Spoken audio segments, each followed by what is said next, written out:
Welcome to Rock That Relationship, a podcast about all things relationship with Corey and Tracy. Now let's get real and start creating relationships that rock.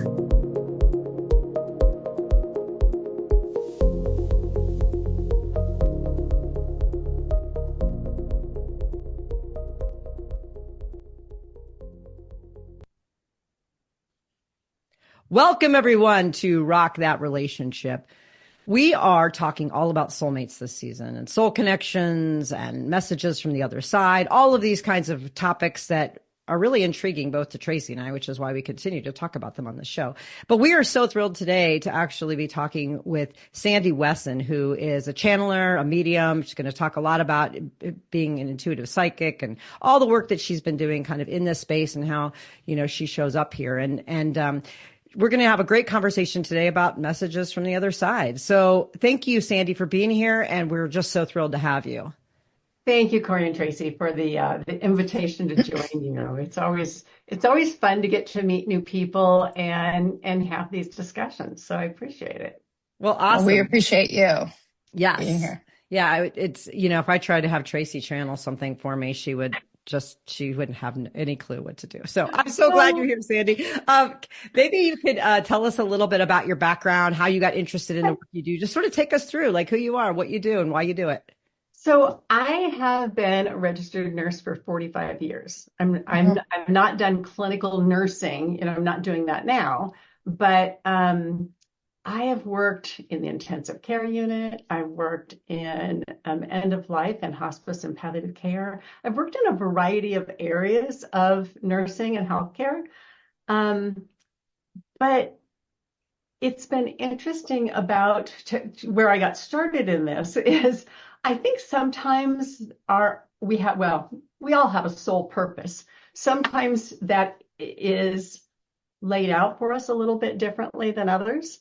When I was in my 20s and I was working as an ICU nurse, I knew I was sitting with a friend talking. We were just kind of talking about our lives. And, you know, as 20-somethings, you know, we're like trying to figure stuff out. And she said, I just know that I'm here to be happy. My friend did. And I thought, wow, good for you.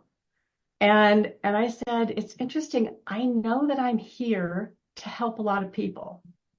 And it's more than just being a nurse. Mm-hmm. I don't know exactly what this means, but I just know that I'm here to do something more and help a lot of people. So then in my about 33 years ago, so in my 30s, giving my age away since I'm, you know, been a nurse for 45 years. I've been doing the math. I've been doing the math. But in my 30s, I started experiencing, I would have nights where, well, first of all, energy started flowing spontaneously from my hands. Like, okay, wow. You know. Like, right. Could you see it or you just felt it? I could feel it. I mean, I could feel it. And if I, you know, went to help somebody and, you know, was putting my hands near them, then they would feel that vibration. And wow. You know, so basically people who are trained in Reiki or trained in energy types of healing, mine just happened spontaneously. Did I go back then and go to some other courses and, you know, to hone that in more? Yes. But so that was, you know, I started having energy flowing. And then this next year was really bizarre. Then at night, I would start vibrating. Oh, wow. Laying in bed. Mm-hmm. And I'm trying to sleep and my body is just vibrating all over. Wow. And I thought, okay, this is just internal. And somehow I knew I was okay. I knew it was safe. And at some level, I knew it was spiritual. I just knew it. Whatever. I just knew it. And so I would lay in bed and vibrate all night. And this went on for months. And I thought I was just vibrating internally. One night, my husband says, stop shaking the bed. Oh, wow. I'm like, oh, shit. It's not just that I'm shaking the whole bed. So what I didn't understand then, and I mean, I was seeking help. I joined a healing circle thinking, okay, these are like real healers and they work on each other and they work on other people and they're going to know what I'm going through. So I joined the healing circle and I'm talking to them and asking them like, well, we don't know. We've never experienced anything like that. Oh, wow. Okay. And so it wasn't until years later, someone said, oh, you just had a very rapid ascension process. Most people, it's little bits and it's over many years. You were like, bam, here it is. So that happened. And then after I kind of got through that process, then I would sit in meditation and the divine started coming in and teaching me. So ascended masters, Jesus, Maitreya, ascended master Dwapul, who comes from more of the Buddhist tradition, but all these different ones. And it would just be a week at a time. I would sit for a week and they would come in and they were teaching me how to hold their vibration. So it would be with Jesus for a week. And every time I'd meditate, he'd come in and I would have to acclimate to his vibration. And what they were telling me was this is so as I'm doing energy healing, they can come through me and assist working on that person if that's appropriate. It's like, okay. Wow. And as part of the healing circle, it was great because I was able to then work with that. I was able to keep practicing that and working on people and being an allowance, learning how to protect my energy. So it was, only those of the divine, able to come through. And so it was, it's all been a journey. And during that time, of course, I started being able to hear. Because I already was feeling, I was clairsentient. I was feeling all this stuff. And I'm an empath, so I feel everybody's stuff. And so, but then learning to hear and channel. And I wanted to make sure that I was hearing as clearly as possible. So I, again, did more training on that, went through this listening program and, just to really fine tune my hearing. So it's been a journey that has it's just been an interesting journey. So I've worked as a nurse through until the last few years, and most of the time I wasn't really talking about this. And when I was working ICU and I was working other periods in my life, I didn't really try to utilize this. Sometimes it would come through, but I was just really trying to focus on, okay, I'm a nurse and I'm working in the ICU and I've got critical patients and I got to get, so I was trying to stay focused with that. But there was a time when my vibration was rising really quickly where electrically I would I blew through, that was way back then. The computers were not what they are now. So, Right. But, I had to replace hard drives and I had to replace on my home computers. Oh my goodness. At the point I put my foot on the electrical cord and I could feel the electricity running through the cord. And I'm like, okay, this is really bizarre. Until eventually my body acclimated to everything that was going on. So it just takes time, which is why most people go through this more slowly, because the human form has to acclimate to the experience. So anyway, so that's kind of what all of that was. And then, oh gosh. So, I've said, I can hear, so I'm clairaudient, clairvoyant. Sometimes I just know. I'll just understand things. I'll just know things all the time, but sometimes. And then so clairaudient, clairvoyant, clairsentient, I feel. So in time, gosh, I moved over. I live in Central Oregon. So I moved here probably, it was 14 years ago. And it's interesting because moving over here, I thought I was going to be working in palliative care, but life had its own plan. And so I because that's what I was doing, hospice and palliative care before I moved. But it turned out not to be so, because I had 3 family members pass away within 6 months, and I was involved in caring for each of them. And the third one was my husband, which I'll talk about later. But so going through all of that, it was just like, okay, I need a year of downtime. I need to just, I've just come through this big move. And I've gone through the rest. So I just need time. So anyway, I ended up not continuing in nursing for that period of time. I went back to school, learned nutritional therapy, and so that I could really help people in a different way with their health. And then studied cellular detoxification. And then I was guided to do neurofeedback. And each one of these were guided. It's like, sure why or how this is going to help, but it's not until the end of going through all 3 of those that it's like, oh, I get it now. First the gut has to work, and to learn all this, every detail of, not that you're taught that in nursing or as a doctor. Right. So it's learning all of that, and then, okay, the toxins in the body and the brain, okay, I understand that. And then neurofeedback for those head injuries. And so I started a business and worked with that for quite some time, even though I was still doing the other. I was still channeling, and all this other stuff was coming in. But then, again, guided by spirit, it was like, okay, now it's time. There are other people that can help with the clinical. We are at a time now where this is so important for people to heal at all levels. And it's time for you to do this and let go of the clinical. So I've transitioned away from that and now, working more, because what was happening. So you asked kind of how this started. So, okay, gave you the backstory.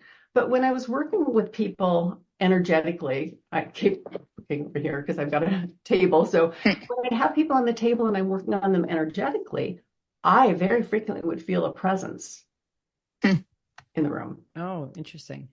And so, I'd say to them, it's like, okay, I'm feeling the presence. This one particular one is a very angry energy. Does that mean anything to you? Do you have any family members who have crossed, who have died, that maybe there was a difficult relationship with? And it's like, oh yeah, it's either my dad or my brother. And so I then would communicate with that energy, with that person, no longer in body, but with that spirit, and identify, yes, it's dad, and then helped her understand. You understand, he's no longer angry. He had to put that energy in so I could feel it, so I could talk to you, and then you could understand who it is. So I helped them with their conversation, and that just kept happening over and over and over. And so it just became more and more clear to me how important this work is. And we're at a time when it's just, it needs to be, we need to heal. And so in that case, I mean, the healings that I have seen people experience have been so profound when they can talk to their loved ones on the other side. And because if there were situations where, gosh, they had a tumultuous relationship, or maybe the parent left early, maybe, I mean, in terms of divorce or whatever, and that child, as now an adult, has experienced abandonment and still brings abandonment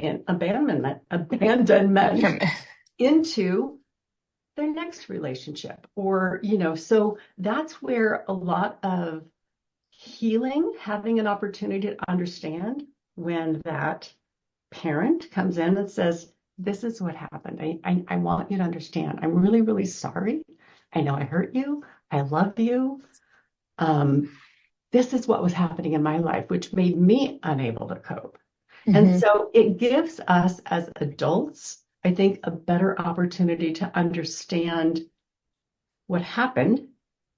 And I think it helps us look at ourselves and how it has continued to affect our lives and gives us a better opportunity to heal from that so that hopefully we don't continue taking our inner child painful issues into relationships. So that's just kind of rambling here. But anyway. No, I don't think it's rambling. And we could go on for hours and hours. And I've had that energy feeling, but much slower and like just weird. Like all of a sudden my whole body is like vibrating, you know, and then I'm like, what is happening? I always thought it was, I don't really know too many. I've been around a lot of dead people because I used to be a cop and then I'm an attorney. I've seen all that and done all that. You've seen the worst of the worst. Yeah. Yeah. But I haven't, I don't have anybody close to me other than my grandparents, you know, who passed away. And so I never felt like, oh, this is somebody communicating with me. I just felt like it was like an opening to like do more. So Corey and I just finished the book, The Light Between Us by Laura Brown Jackson, I think, a medium, and she's describing all the stuff that you're describing. And so I think, and we've talked to an energy healer, like all of this is so healing for people, but so many people have such a block to it. Like, you know, and they say, oh, I want to have my soulmate or I want to meet the perfect person. I want my life to be so great, but they're so blocked they just can't see this. And it's like, I just was talking to somebody, I'm like, I don't think traditional therapy is going to solve this deeper pain, right? Right. But yes. They're not versed in this kind of, I don't know, what would you call it? It's not really existential, but it's like spiritual stuff. No, it's very true. And if people are blocked, it's part of in trying to help someone understand, we need to look not only so in our past relationships, how are we hurt in that relationship? What are our wounds from that relationship? And I've learned over time, because again, I'm not religious, but I'm deeply spiritual. And I've learned from different teachers, different whatever, but that we are truly all one. There are aspects of us. Okay, so if that person, I have a judgment about that person, then really what is it inside of me that I need to pay attention to? As an example, when I was doing clinical nursing and I was doing hospice care, and I was working per diem. So I would just work, rather than having my own caseload, I would just work, and whoever assignment was given to me for that day, I would take that. So I didn't really know their patients. And there was one nurse that made me nuts, because every time I take her caseload, it's like everything seemed so disorganized. And I would get so frustrated. And at the end of the day, I would, when I was done on my way home, I'd have to pull over and, stop someplace before I got home with and just kind of look at it and let it all go. And one day it hit me that I was reacting more to her disorganization because I was so concerned people would see me that way. See me as maybe not being organized. I mean, I have a neurological condition called Tourette syndrome. So with that comes ADHD. And so sometimes it's hard for me to be as organized as I want to be. And so it was like, that's really why I'm reacting more to that person. It's that piece of me. So, it's like when I started to understand that and take that even to relationships, personal relationships, I started to recognize, okay, so I am being shown that, this person, I attract the people whose lessons I need to see. It's like, what do I need to learn? And my soul, we attract those. So as we can address that, so if someone has an issue with lack, they're going to have somebody in their field that is going to help exhibit that to them and help them see that.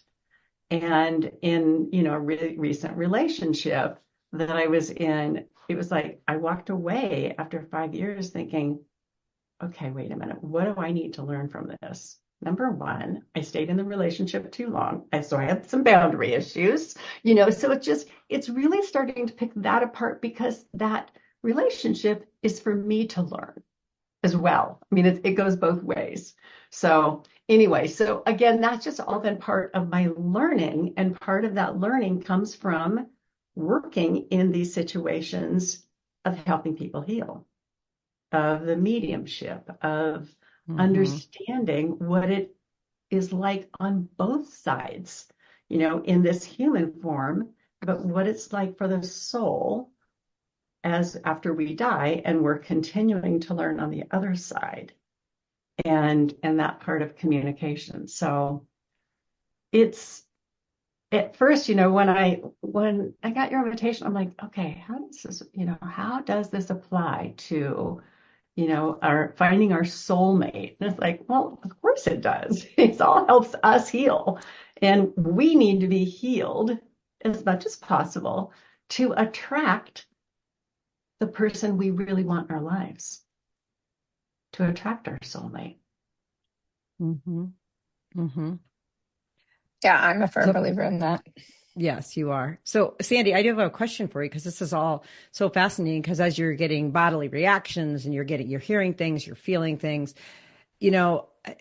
there's so many different kind of, I don't know, entities or ways in which we get messages. So some people say, like, my spirit guides are giving me guidance. Some people say the universe. Some people say it's a loved one who has passed, or some people say it's intuition, or it's an angel, or like, do we need to differentiate between where these messages are coming from? Are they sort of one and the same, or does it matter? Or, I think, that's a good question. And I think the biggest thing is, what kind of energies are we open to?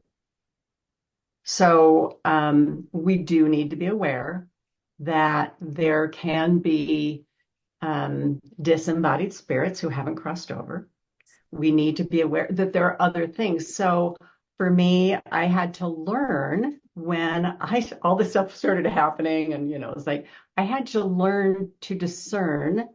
And as I started understanding the chakras, and my crown chakra would be like wide open, and I had to learn how to control that, how to close my chakra at certain times, how to put energies around me and protect me.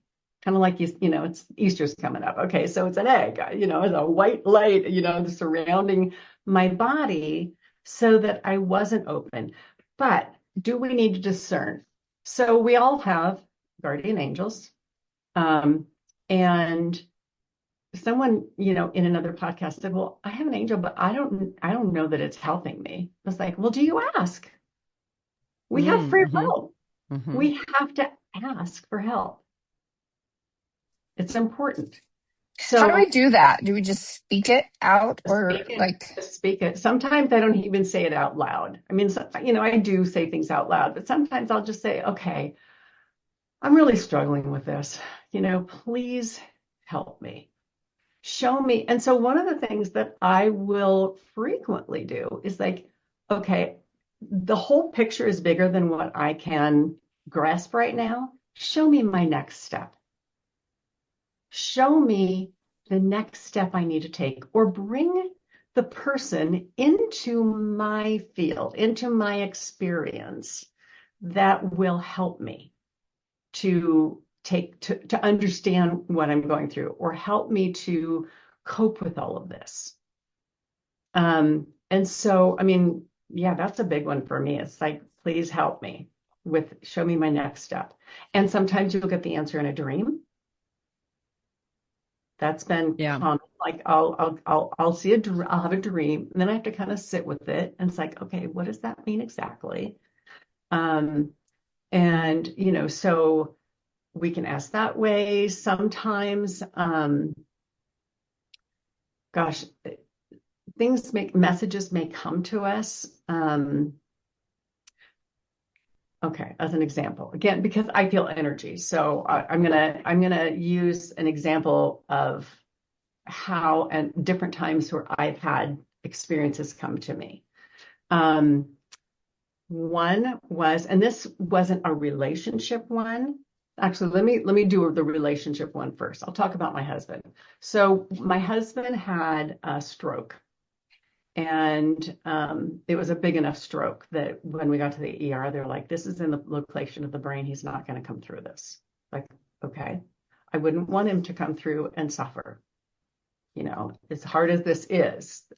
So after he passed away, well, during the time that he was in the ER, and having worked as an ICU nurse, having worked as a hospice and palliative care nurse, I was very comfortable and familiar with the whole scenario. So we're in the ER waiting for his son to arrive, because I was just said, let's just keep him alive long enough that family members can get here and say their goodbyes. So his son had to come from out of area. And so I'm in the ER with him at his bedside this whole time. And finally, I reached the point, it's like I went to the restroom. I went to the bathroom. And so I mentioned that I had 3 people die within 6 months. The first was my mother, and I helped care for her. The next was my sister, which was 2 months later. 3 months later, my sister died, and I'm the 9th of 10. So she was the oldest and had cancer. And so I'd been involved in her care, not only while she was on palliative care, but also hospice. I was traveling and taking care of her so that her son could work. And then I finally reached a point where my husband was going to be having knee replacement surgery.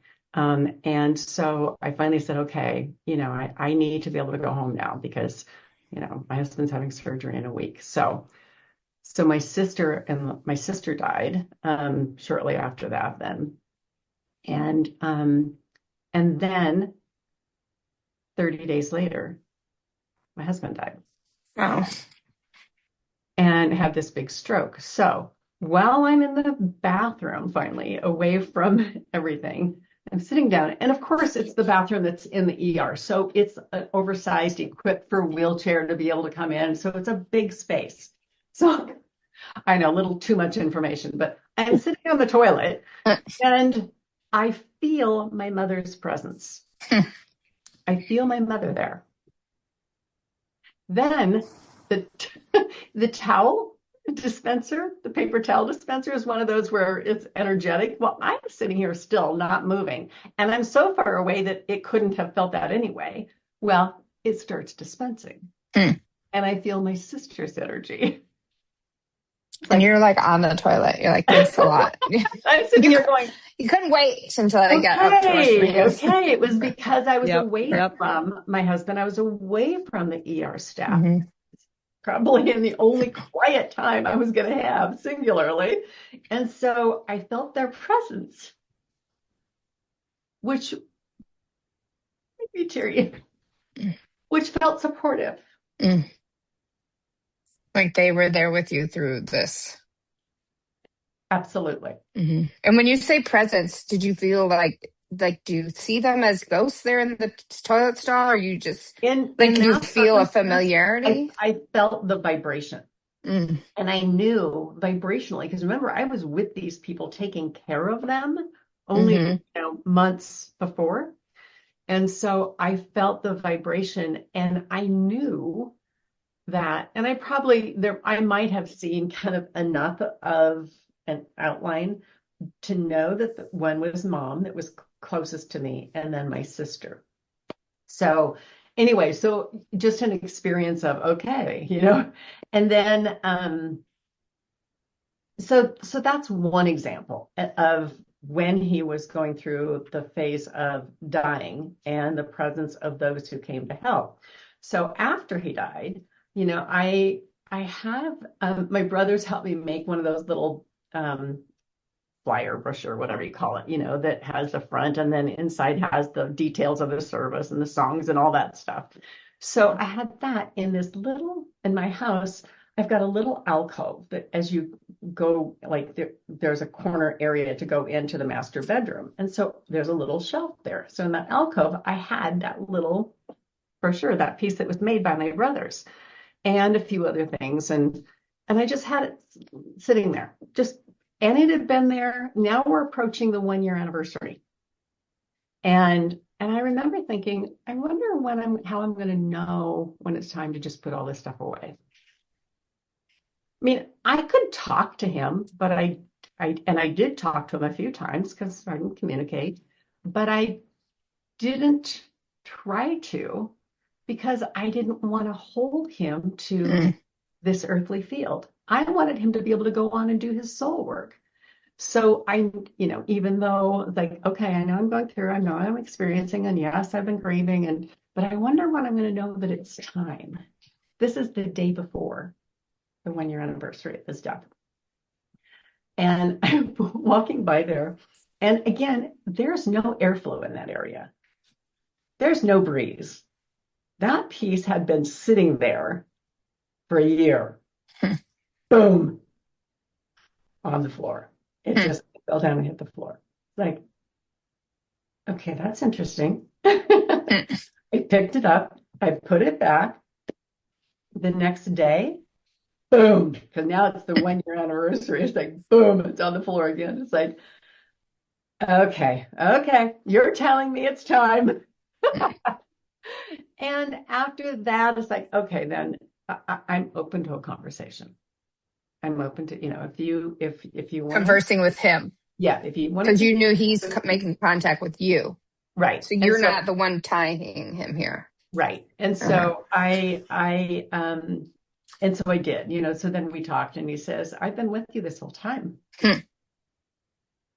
and I'm going to step back now, and it will be as if, if I'm moving clear across to the other room. I didn't realize how much he was there supporting me that year. Instead of taking rebirth. I mean, yes, he'd crossed to the other side, but as a soul, as a spirit, he was there supporting me. And then I did feel the difference after he did move further away. His energy moved further away. I felt that, which then, of course, made me grieve more. But that's okay, because that's part of the process. So anyway, so that was, a relationship one, even though that relationship ended in death really isn't the end. It's the end of my experiencing in physical form with that person, but it's not really the end. Can I ask you a question about that then, with like grieving or losing a soulmate or something like that? Like, if you know these things, right? So if you're aware of the other side and all of this, does that make your grief less? Like, do you feel, or is it like the loss of the person in the day-to-day that's I think painful the biggest part? thing was the loss of the person in the day-to-day. I mean, I was happy that he was now experiencing, he didn't experience a stroke that was going to, make him bedbound forever. And, so I understood all of that, but there's still deep grief. We were married for 27 and a half years. And so there's still a lot. That first time you go to the grocery store and you want to turn around and go, oh, can't do that. Or you're watching television to a show that you watch on a normal basis together, and you want to turn around and say, did you? Oh, no, can't do that. Right. You see that? Nope, you're not there. So there's still going to be the grief work that we all have to go through when there's an end of a relationship. So, but yes, I mean, did I understand that he's gone on to more? Yes. And I was grateful for that, but also grieving. Do you know if like soulmates can meet up with each other, or stay together, or make any kind of decisions like that? Like, is there, I mean, I have my own personal opinions that I'm going to cling to no matter what, because like, I feel like I can like to affect my destiny that way. But like, do you know, is there, like, what's the purpose of a soulmate? Is it, and can we make arrangements to be with that person? Like people, Corey calls it my Hollywood version of it, but I'm living it. Like, I'm truly living it. And I really feel like I'm going to do whatever I can to hold on to this, like while learning my lessons. It's not like I want to stop right now, but I do have and love that Hollywood version of a soulmate, the forever, So ever. we have soul families, or some will call them a soul circle, but a soul family. And those soul families, our goal is to support one another. And so whatever the soul needs to learn, whatever my soul needs to learn. So in one lifetime, this person may come in as my spouse and it's a wonderful relationship. And then in other lifetimes, like, okay, now my soul wants to learn da da da da da. And so it might be the same person in a different configuration. Now that person might be my son, or that person might be, and it's going to be perhaps a tumultuous because I need to learn how to deal with whatever that is. So, so we come back in different configurations to help each other. But which is why oftentimes people will say, man, I feel like I know you. It's like, I feel like we've been together before. We probably have. And But what's interesting, because Corey and I met and I don't think either one of us had that deep feeling, but people had told us, right? And so we're considered to be jumpers. And apparently this lifetime we came to learn the same lesson, and literally our lives are mirroring, but we only met each other 4 years ago. So I'm 55. She's 52. And so we met each other at a really late stage in life.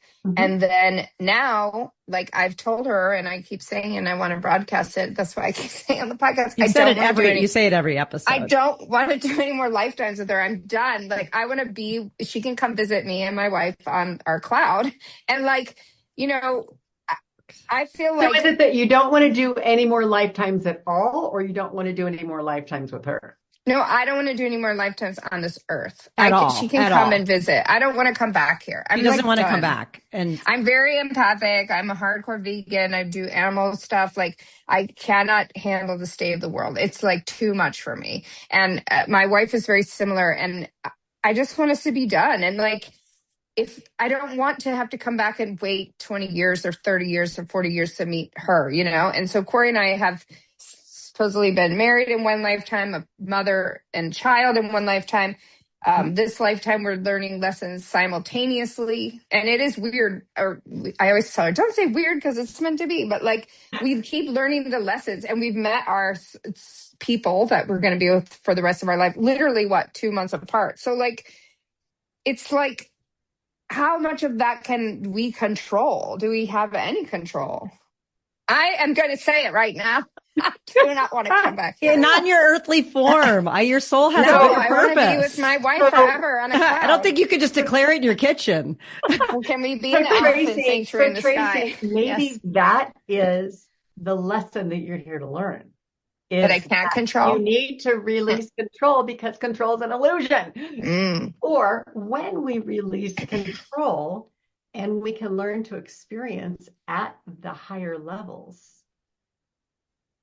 then maybe this doesn't seem like such a difficult place to be. Now, fairly, in all fairness, right now, life for everybody, the earth is going through huge changes. Humanity is going through huge changes. And so it is challenging. There's no question about it.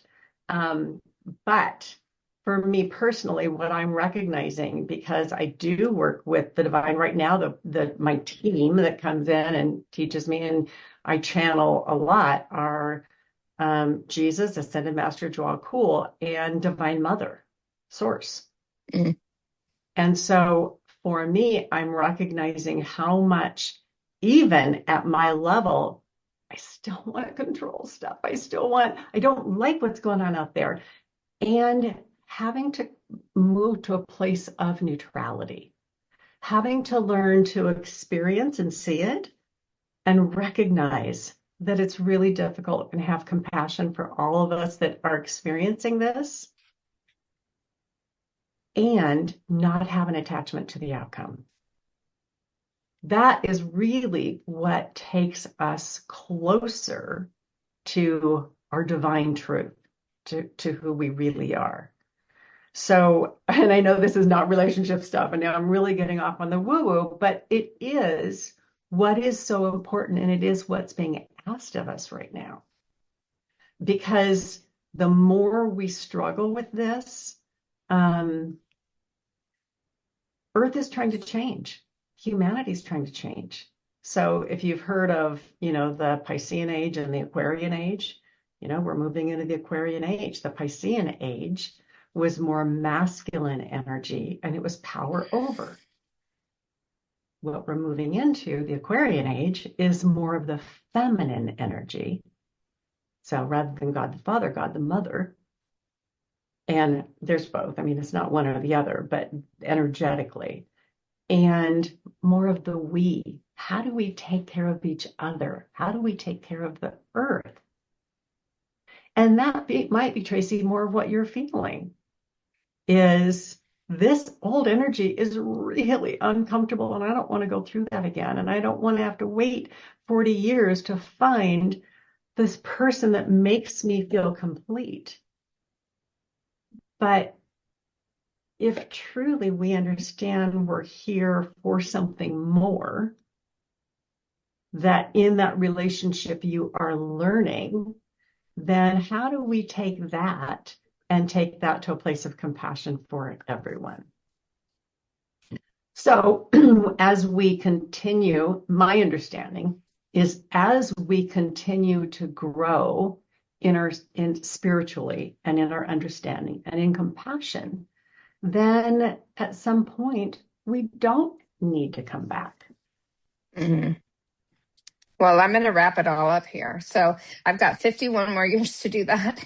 And that's it. I'm going to die at 106. I've already figured that out. But that's the thing is like, so, I mean, because I just wish more people would, I don't know, I'm more open about talking about all this stuff, I feel like, than Corey is. Sometimes Corey's like, people are going to think we're whack jobs. But we keep having all of these like experiences that are, I feel like when I met Corey, it was like the time to open that channel. Like I'd always had feelings when I was younger about being reincarnated, and I lived in Russia when I was in another life and all of these things, right? But that was like, oh, okay, these were things that I felt when I was younger. And then I went on to living life, and I didn't really have a lot of those. I had some kind of knowing experiences. I consider myself sort of a claircognizant, but like what, like it took us that long to Corey was like a portal to opening all this stuff up. Right. So now I'm trying to really like dive into it more. And I feel like, yeah, if we could spread this message to people, but they really are skeptical, Well, and I understand that it's becoming more and more people are opening to it more than in the past. But it is something where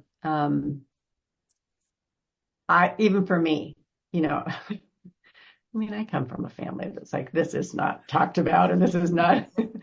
And I've had to understand that even with my family, I love each and every one of them deeply, but I'm not here to make them comfortable. Mm-hmm. That makes sense. And so it's been hard for me to step out. I tend to be, not an out there person.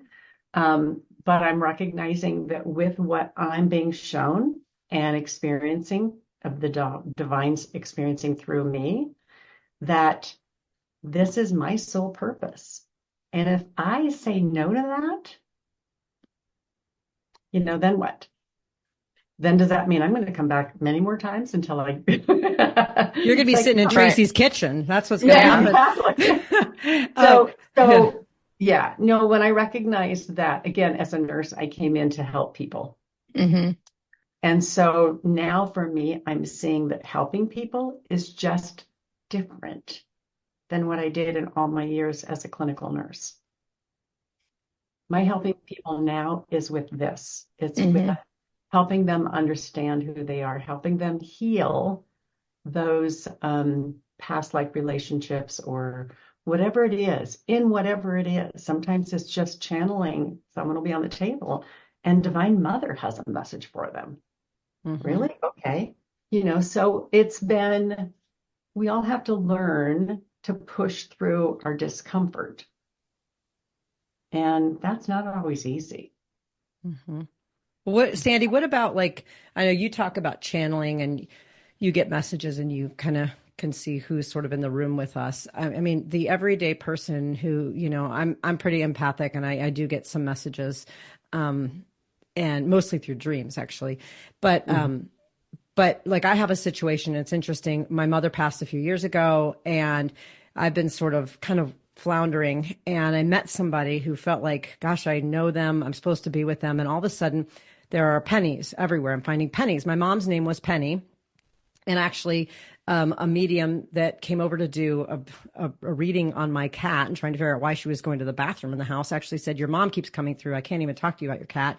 Your mom said she's going to leave you pennies. And so that was like two years before I started getting all these pennies, and they were everywhere. And so, I'm not necessarily channeling, or I went to someone to get a message from my mom, but I think the significance of leaving pennies around is telling me, like, I'm on the right path. I feel like that's what she's saying.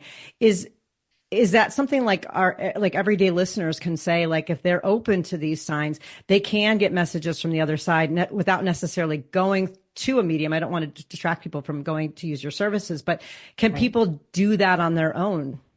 First of all, your mom is here. My mom is here. Yeah, she came in, and just because I felt this presence as you started talking about it, and she's like, that she wants you to know how proud she is of you. And yes, she's been giving you pennies, and I just feel this huge heart energy. Oh. Your mom has a big heart. She's lots of love. Well, she's also I told you your mom would come in. I know. Well, the thing is that my mom, my new partner that I'm with, has also been finding pennies almost at twice as the rate that I have. And she is like, your mom is here. She's never met my mom. I feel like my mom is dropping us both pennies. She is. She's saying she is. And so again, you're right. When we are open to paying attention to what we may consider to be just coincidences, then after a while we can start seeing patterns. It's like, oh, and then we can even ask, hey, Mom, is this you? Are you giving me a message? Hey, if it's yes, give me a bunch more pennies. Right. Or, just different ways of asking and interpreting, but we need to ask. And the answers may not come through right away in a way that we understand it.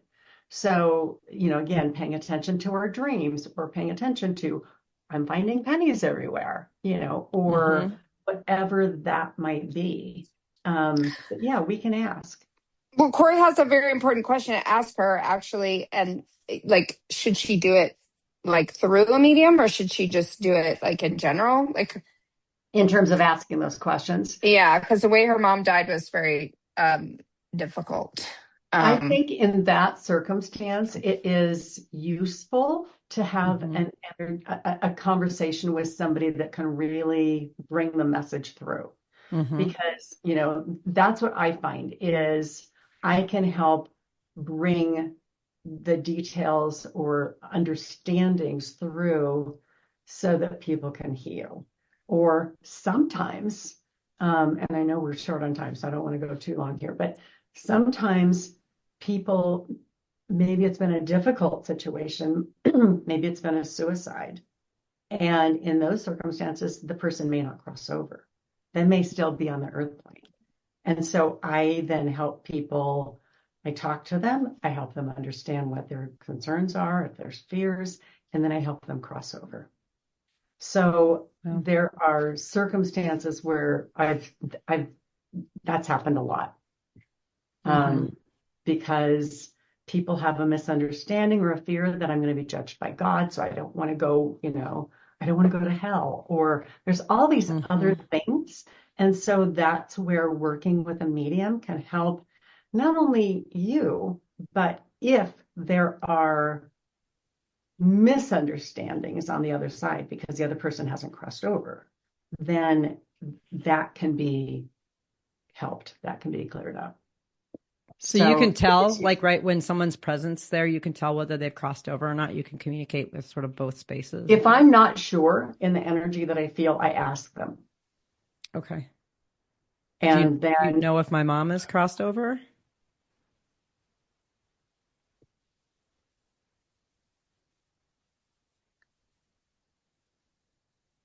she doesn't want to discuss it here. Okay. So that tells me that maybe it's not, that maybe Yeah. there's more work to be done. Yep. I know exactly why. So, Yeah. Well, tell her she can keep leaving me pennies. I like that. That makes me feel good and feel loved. Yeah. So They do try to communicate with us. Some, not all, but many. I mean, I had a situation where a friend died of suicide, and she didn't cross over, and she knew she could communicate with me, so she kept trying to talk to me. I'm told by the divine, don't engage with her, because then she'll know she has someone to talk to. She won't cross. Oh. But it was affecting her grandchildren because they were seeing her, and the young grandchildren were scared because they kept seeing their grandma. And so finally, in a conversation, I say, look, she goes, I made a mistake. I said, I understand that. It's okay. You're loved. It's okay. But you're scaring the grandkids by staying here. And so it's important for you to go. And then immediately, once she recognized that energetically, boom, I felt her go. I mean, I felt her energy leap and cross over. Wow. So there's just different circumstances to when people die. Everybody, right. Mm-hmm. I've helped people who were in mass graves from the apartheid. And they all died so traumatically and so quickly, they were stuck. Right.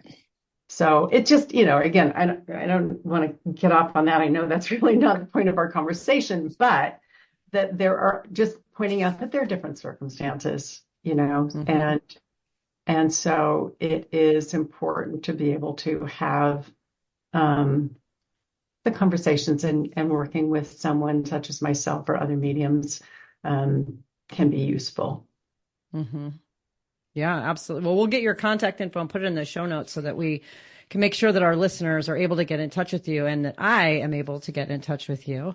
But I know we've had such a rich conversation, and I hate to bring it to a close. We'll have to consider having you back on again and keep talking about I would love it.